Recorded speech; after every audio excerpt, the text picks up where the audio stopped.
जय हिंद दोस्तों। और एक बार फिर से स्वागत है आप लोगों का आपके अपने चैनल लोन हेल्प इंडिया में। और आज के इस वीडियो में हम लोग डिस्कस करने वाले हैं एम पॉकेट लोन एप्लीकेशन के बारे में। एम पॉकेट एप्लीकेशन से काफ़ी लोगों ने लोन लिया है और काफ़ी लोग ऐसे हैं जिन्होंने इनका रीपेमेंट किसी भी पर्सनल कारण से नहीं किया हो, भले ही उनकी जॉब छूट गई, मेडिकल कंडीशन सही नहीं है या किसी और तरीके की फाइनेंशियल इशू आने की वजह से पेमेंट वो अभी तक नहीं कर पाए, उनकी पेमेंट ड्यू हो चुकी है और एम पॉकेट वाले लगातार परेशान कर रहे हैं। तो फाइनली मैं यहाँ पर अभी आपको एक प्रूफ के साथ दिखाने वाला हूँ कि एम पॉकेट वाले क्या आपके कॉन्टैक्ट्स पर मैसेज करते हैं, किस तरीके से आपको परेशान करेंगे ताकि आप उनका जो लोन है वो जल्द से जल्द पेमेंट कर दें। और आपको क्या करना है, क्या स्टेप्स लेने हैं जिससे कि आपको ये परेशानी ना है, इसके बारे में भी डिस्कस करने वाले हैं। तो उम्मीद करता हूँ कि जिन्होंने भी चैनल को सब्सक्राइब नहीं किया होगा वो सभी के सभी लोग चैनल को सब्सक्राइब करके बेल आइकन को प्रेस कर देंगे। तो चलिए यहाँ पे वीडियो को करते हैं शुरू। तो खासकर इस एप्लीकेशन की बात करें तो ये एप्लीकेशन एक तरह की एनबीएफसी है, इसके पास लाइसेंस है, लेकिन इसने यहाँ पर क्या गलती की है, क्या दिक्कत आई है, वो मैं आप सभी को दिखाना चाहता हूँ। मेरे एक सब्सक्राइबर है जिन्होंने मुझे कल ही व्हाट्सएप पे मैसेज किया है कि उनके कॉन्टैक्ट लिस्ट पर कॉल करना शुरू कर दिया है एम पॉकेट वालों ने बिना उनकी परमिशन के। आखिर उन्होंने ऐसा कैसे किया? जब आप लोग एप्लीकेशन को डाउनलोड करते हैं तो कुछ परमिशंस को अलाउ करने के लिए कहा जाता है और उसमें एसएमएस और आपके कॉन्टैक्ट्स भी इन्वॉल्व रहते हैं। तो ये लोग बेसिकली करते क्या है कि जो आपके एसएमएस होते हैं, कॉन्टैक्ट्स होते हैं, वो अपने पास सेव कर लेते हैं डाटा में और बाद में उसका यूज़ करके आपके कॉन्टैक्ट लिस्ट पर कॉल करेंगे या मैसेजेस को देखकर उस पे आपको कॉल करके परेशान करेंगे। देखिए यहाँ पर उनके फादर को एक मैसेज गया है और वो मैसेज क्या है जो आप लोगों को जानना बहुत ज़्यादा ज़रूरी है। और अगर आप लोग हमारे चैनल पे नए हैं तो चैनल को सब्सक्राइब कीजिएगा, नहीं तो आपको आगे चल के फिर दिक्कतें आ सकती हैं। तो देखिए यहाँ पर उन्होंने मैसेज किया क्या है कि इसका नाम लिखा हुआ, उसके बाद लिखा हुआ एड्रेस पे हमारा टीम आज विजिट करेगा और उसके बाद उसकी पूरी डिटेल दी गई है कि कितने का लोन है। लगभग 23,000 रुपये का लोन है और 309 दिन से पे नहीं किया है उनका लोन। हो सके तो हेल्प कीजिए पेमेंट करने में। देखिए अब इस तरह की जो मैसेजेस है वो सभी को भेजे जाएंगे जो फैमिली मेम्बर्स हैं। अब काफ़ी लोगों को ये बात पहले नहीं पता होती है, लेकिन ऐसी हरकतें जनरली देखी जाती है ऐसी एप्लीकेशंस के द्वारा।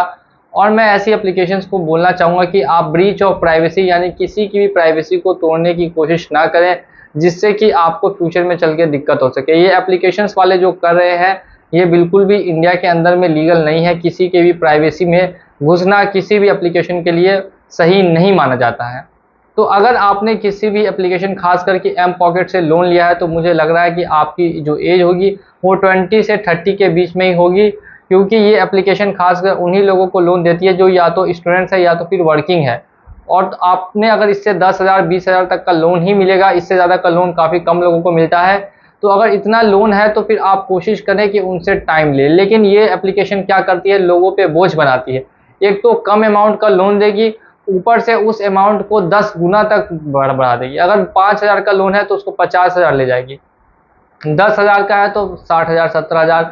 ये कोई तरीका नहीं हुआ। एम पॉकेट एप्लीकेशन वाले जो है वो पहले के लोग करते थे कि इतना ज़्यादा लोन का बर्डन बना देते थे कि वो पे ही नहीं कर सके और उसको कुछ ना कुछ दिक्कत आती थी पे करने में सामने वाले आदमी को। तो यही लैंड लॉर्ड्स, जिसको लैंड लॉर्ड्स बोलते हैं, उसी की तरह ये लोग भी अब अपना मामला स्टार्ट कर दिए हैं। देखिए ऐसा कहीं भी नियम में नहीं है कि आप अनलिमिटेड पेनल्टी चार्जेस जोड़ते रहेंगे, भले ही कोई भी कंपनी क्यों ना हो, एनबीएफसी क्यों ना हो। हमेशा सरकार बोलती है कि इंटरेस्ट रेट आप बढ़ा सकते हैं, लेकिन इतना ज़्यादा जो हैवी पेनल्टी चार्जेस है वो आप लगा नहीं सकते। इसीलिए ये एप्लीकेशन लीगल एक्शन नहीं लेती है, क्योंकि खुद ये इलीगल तरीके से काम कर रही है और लोगों से 3 गुना 4 गुना 5 गुना पैसा वसूलने के लिए बैठी हुई है। लोन अगर आप टाइमली रिपे करते हैं तब तो कोई दिक्कत नहीं आती है, लेकिन जब दिक्कत है और आपके पास पैसे नहीं है, आप पेमेंट नहीं कर पा रहे हैं, इसके बाद भी ये एप्लीकेशन आपको पेमेंट करने के लिए सहयोग ना करके असहयोग कर रही है और ज़्यादा आपका अमाउंट बढ़ा दे रही है। अब ऐसे केसेस में सिर्फ और सिर्फ आपका एक ही फिक्सचर होना चाहिए कि आप जितना भी पेनल्टी है वो माफ़ कर दें, आपका लोन मैं पेमेंट कर दूंगा। जब आपके पास पैसा आ जाए तब आप उनको ये ऑफ़र कीजिए, जैसे आपका 20,000 का लोन 50,000 का हो गया है तो उनको हाईएस्ट 25,000 रुपये तक आप पेमेंट करने के लिए बोलिए कि कि 25,000 रुपये तक कर सकता हूं मैं पेमेंट, आप अपना पेनल्टी चार्जेस हटा दीजिए, जो 5,000 रुपये है वो मैं अलग से दूंगा और जो लोन है उसको आप क्लोज कर दीजिए। ऐसा आप उनको लगातार प्रेशर कीजिएगा तभी वो लोग मानेंगे। वो क्या बोलते हैं कि ऐसा कोई ऑप्शन ही नहीं होता है, बिल्कुल गलत। कोई भी एनबीएफसी हो या बैंक हो, उसके पास पूरा पूरा ऑप्शन होता है पेनल्टी चार्जेस को क्लियर करने का।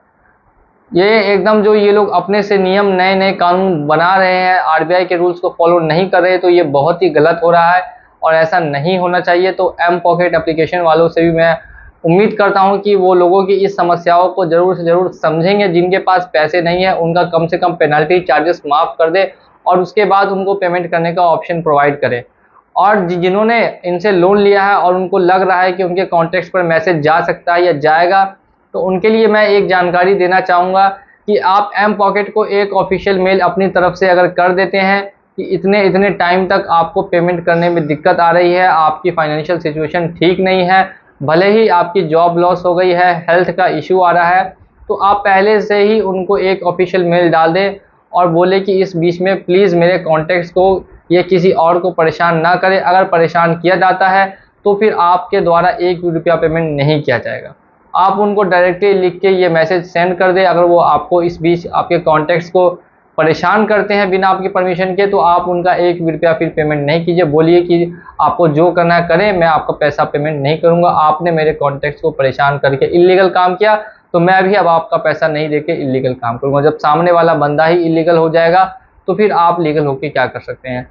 अब यहाँ पर ध्यान ये देना है कि ये तो बोलने के लिए आप बोल दें और उसके बाद क्या करना है कि एक आपको ऑफिशियल मेल आईडी है आरबीआई की, जिस पर आपको मेल करना होगा, क्योंकि कंपनी को ऐसे नहीं छोड़ी जा सकती। कंपनी के खिलाफ मेल कर दीजिए कि इसने आपके कॉन्टैक्ट्स को मैसेज किया था। आपके मेल करने के बाद भी, आपके जानकारी देने के बाद भी ये जो एनबीएफसी है, ये जो एप्लीकेशन है, ये मेरे कॉन्टैक्ट लिस्ट को मैसेज कर रही है बिना मेरे परमिशन के। crpc@rbi.gov.in crpc@rbi.gov.in ये ऑफिशियल मेल है। मैं मेल की आईडी आपको नीचे डिस्क्रिप्शन में प्रोवाइड कर दूंगा, वहां से भी जाके आप लोग चेकआउट कर सकते हैं। और इस पर आपको मेल कंपोज करके उनको सेंड कर देना है कि देखिए ये जो आपकी एप्लीकेशन है हमारे साथ काफ़ी ज़्यादा गलत कर रही है और इसका जल्द से जल्द सॉल्यूशन प्रोवाइड किया जाए। इसी के साथ उम्मीद करता हूं कि सभी समस्याओं का समाधान आपको इस चैनल के माध्यम से मिलेगा ही मिलेगा। किसी भी तरह की समस्या है तो आप हमारे कमेंट सेक्शन में कमेंट कर सकते हैं। तो चलिए चलता हूं मैं आज के इस वीडियो में, मिलूंगा अगली वीडियो में बहुत जल्द। तब तक के लिए